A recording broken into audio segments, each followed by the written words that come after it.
Le projet du lycée de demain, c'est un projet d'éducation artistique et culturelle qui est cofinancé par la région Île-de-France et qui vise à mobiliser les jeunes du territoire de la banlieue sud parisienne autour de la conception et de la construction du futur lycée de Bagneux. C'est un projet qui est porté par le plus petit cirque du monde, qui met en lien les équipes pédagogiques avec des collectifs de constructeurs, designers, architectes, dans le but d'améliorer l'espace où ils étudient. Cette année, on a travaillé avec 3 lycées différents. Le lycée Girard à Malakoff a travaillé avec le collectif Niveau Zéro Atelier. Le lycée Adolphe Cherriou à Vitry-sur-Seine a travaillé avec le collectif Artichaut. Au lycée Léonard de Vinci à Bagneux, les élèves ont travaillé avec le collectif Ne rougissez pas et l'artiste Sébastien Wojdan. Ils ont choisi de travailler sur l'aménagement du terrain en vue de la restitution, en proposant la scénographie du spectacle. Je me nomme Zézé Tebili David Ariel, je suis en classe de STNEA. On fait tout ce qui est informatique, cybersécurité, électricité. Je m'appelle Julien Péris, je suis professeur d'art appliqué au lycée Léonard de Vinci. Je m'appelle Timothée, je suis en STNEA. Je m'appelle Sabrina, on est sur le chantier du lycée de demain. On est en train de préparer un peu la fête qu'on va faire pour le lycée. Ils sont venus en cours directement pour qu'on fasse des activités avec eux, préparer les premières maquettes, se rencontrer aussi en même temps. On a débuté sur un projet de mise en scène, on va dire, de tout ce qui est assise, tout ce qui est plateforme pour accueillir des gens pour la fête qui sera organisée par les différents lycées. Donc là on est très bien. Ok. Maintenant ce qui m'intéresse là, c'est voir comment vous agencez l'espace. Là c'est 9 chaises, comment vous les mettez ensemble? Le deuxième jour de la visite, on a rencontré Sébastien qui était un circassien qui nous a montré comment on lance des couteaux. On a fait plein d'activités, tout ce qui est acrosport, tout ce qui est gymnastique, tout ce qui est cohésion et réflexe en quelque sorte.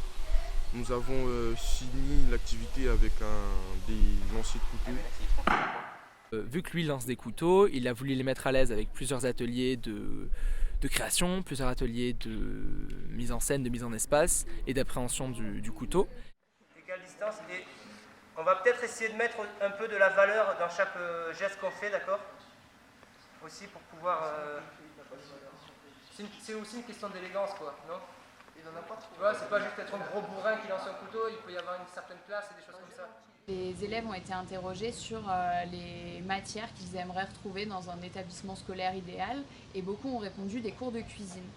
C'est pourquoi au cours de l'atelier suivant, pendant que certains construisaient le mobilier, d'autres ont réalisé des maquis. Quelqu'un pour éplucher les carottes? Le poisson dans le sushi. Oui, mais bon, la mer reste vide, il n'y a plus de poissons, il faut les laisser tranquilles qu'ils puissent se refaire. Ah ouais, allez.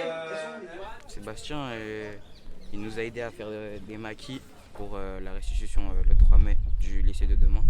Il souhaitait justement apprendre à faire à manger, apprendre à maîtriser des couteaux aussi d'une autre manière que par le cirque.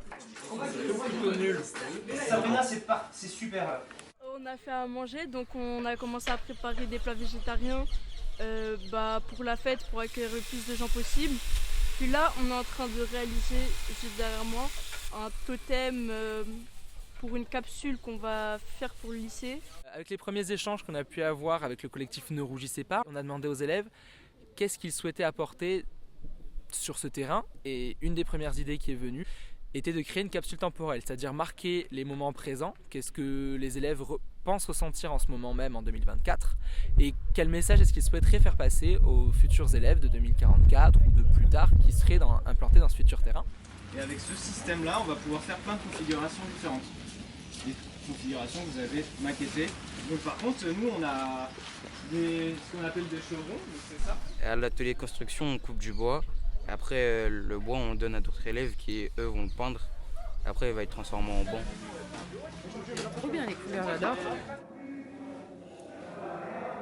Au lycée professionnel Louis Girard à Malakoff, les élèves ont travaillé avec le collectif Niveau Zéro Atelier. Ils avaient déjà travaillé sur le projet du lycée avant le lycée et avaient participé à l'aménagement du terrain en construisant le pavillon. Je m'appelle Taylor Saint-Paul, je suis actuellement en bac pro mécanique. Je m'appelle Max Alfondari, je fais partie du collectif Niveau Zéro Atelier. On est un collectif d'architectes, designers et plasticiens. Donc on est venu ici à Malakoff pour travailler avec les lycéens en première maintenance véhicule. C'est la fin du projet, donc on est en train de finir par un groupe entier. Du coup, dans l'atelier, on a effectué une sorte de table roulante. Ce serait de faire une butée. Donc de venir avec un objet stable, fixe, qui va pouvoir faire que vous allez vous preniez compte pour pouvoir redescendre la coupe à chaque fois. Nous, on a essayé de tourner un tout petit peu ça du côté de leurs activités de mécaniciens, de leurs compétences, essayer de les exploiter autrement que simplement avec les véhicules. On s'est rendu compte qu'il y avait un lien entre la salle de classe et l'atelier qui était peut-être exploitable formellement. Ça a donné un dessin d'un billboard qui est cette espèce d'établi qui pourrait servir de support de communication entre les exercices, les pièces détachées dans la salle de classe et qui ensuite pourrait rouler jusqu'à l'atelier pour pouvoir servir de support pédagogique. C'est ça, vitrine et assemblage de roulettes et pointage aussi. Parce que du coup, avant de percer une pièce, il faut d'abord pointer là où on veut percer exactement pour ne pas se tromper et percer n'importe où. Parce que du coup, il y a des vis qui vont nous déranger lorsqu'on va percer. Donc il faut faire les finitions.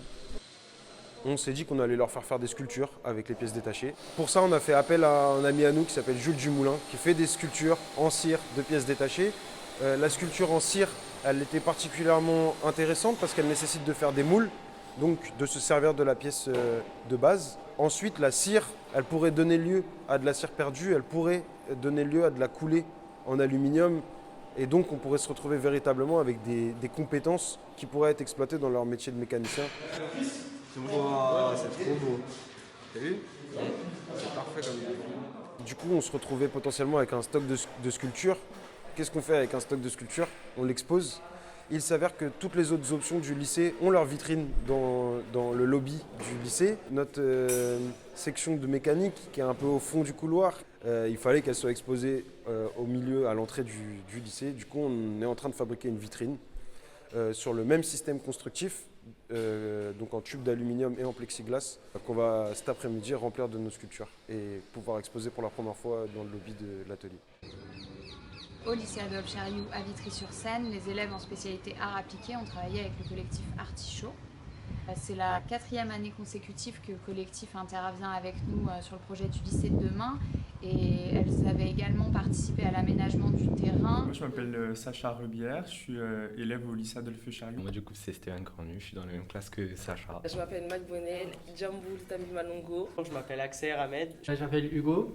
Et je suis avec Nessa. l'STD2A, c'est une filière technologique liée au design et aux arts appliqués du coup. Le collectif Artichaut qui est venu nous présenter leur projet et c'était pour entrer en accord avec cette dimension de travaux parce que le lycée là il est en rénovation. Ce projet-là il a vraiment pour but je pense d'essayer d'humaniser ce contexte de changement et de mouvement et de réinvestir l'usager et le lycéen. On a travaillé sur un projet d'architecture modulaire.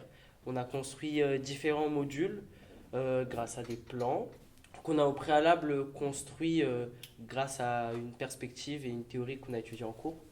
On a travaillé sur la perspective isométrique. Donc on avait des modèles et on a dû du coup découper des planches de bois, les assembler, les clouer, les visser pour créer nos caissons qu'on va ensuite du coup assembler. Ils nous ont aidés, conseillés et appris beaucoup de choses pour ce projet. Le fonctionnement de ton corps est ta sécurité, c'est-à-dire que ta main, elle va tenir ta pièce de bois.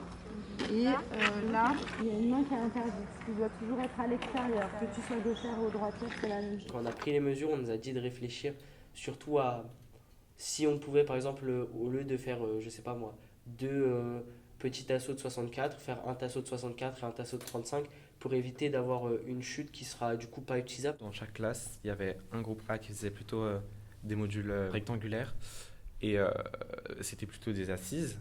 Et l'autre groupe, il s'est occupé de réaliser d'autres modules avec cette fois des trapèzes, il me semble.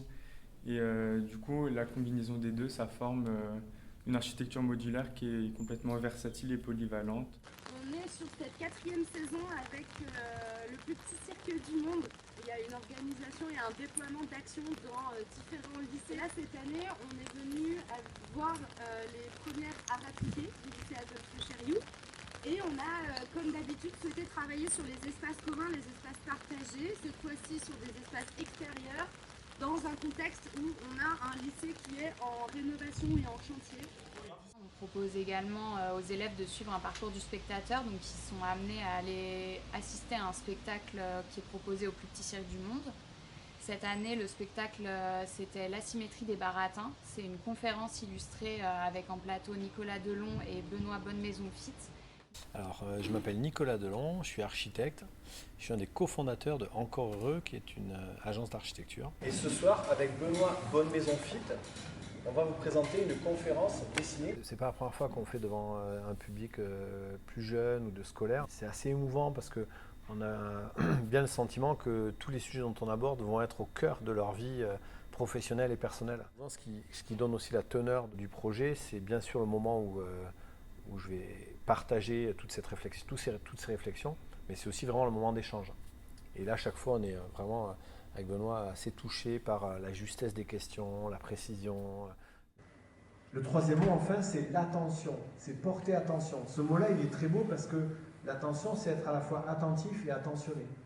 Attentif, c'est si vous êtes observateur, c'est si vous dites « Ah oui, je vois bien ce qui se passe, j'observe, j'aiguise mon regard pour comprendre la situation ».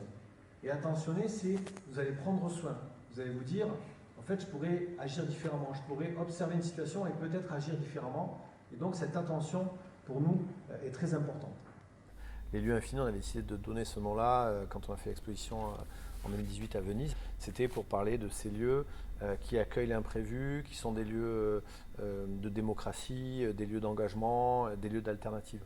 On allait devoir intensifier l'utilisation des espaces et considérer que l'enveloppe ne pouvait pas compter plus que ce qui s'y passait. C'est pas qu'une optimisation spatiale, c'est aussi croiser des publics, croiser des attentes. Et aujourd'hui, ce qui manque à notre métier, c'est vraiment cette connexion au public pour qui on construit et pour qui on conçoit. Donc, tout ce que vous développez là sur le lycée en lycée, on a le sentiment que c'est vraiment dans cette direction, cette ligne-là, et on va être très attentif à ce que ça va donner. Voilà. J'espère. Voilà.